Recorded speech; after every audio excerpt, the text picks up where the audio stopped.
Tai Oskarai, įrodė, kad gali kautis į tame organizacijoje su geriausiais kovotojais? Pažadėjau, tą ir padariau. Sunkius treniruotės, sunkus darbas, bet iš tikrųjų nesu kova patenkintas.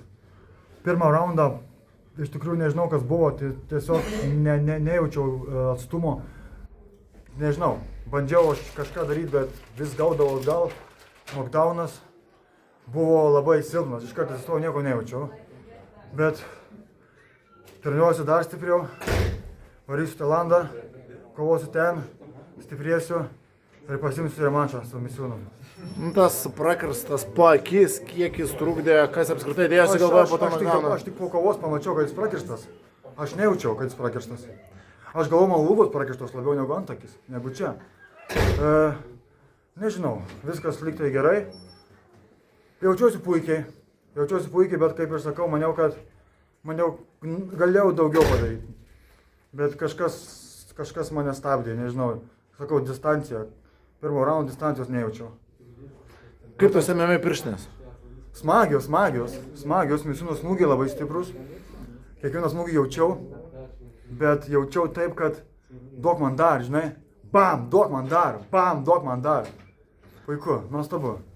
Esi turėjęs daug kovų, bet kova tokioje Žalgirio arenoje prie tiek daug sirgalių, kaip pačiam sekėsi tvarkyti su jauduliu ir kas dėjosi, kai lipai į ringą?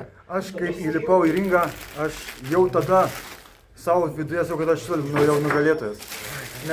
Nes kovoti prieš tokią publiką, didžiausios Lietuvos organizacijoje, po tiek viso, kas mano gyvenime įvykę, tai yra tiesiog wow, aš esu labai laimingas. Paminėjai, kad daug visko gyvenime įvykę. Kaip pavyko atsitiesti gyvenime, kaip pavyko surasti kovinį sportą ir ką kovinis sportas apskritai tau davė gyvenime? Kovinis sportas mane padarė gerų žmogumi.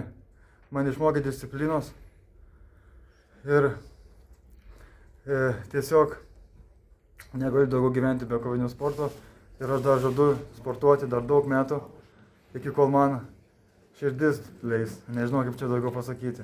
Daug kas nurašė tave prieš kovą. Turi žinutę tiem heiteriam, tiem, kurie galvoja, kad tu apskritai nevertas kovotojo vardo?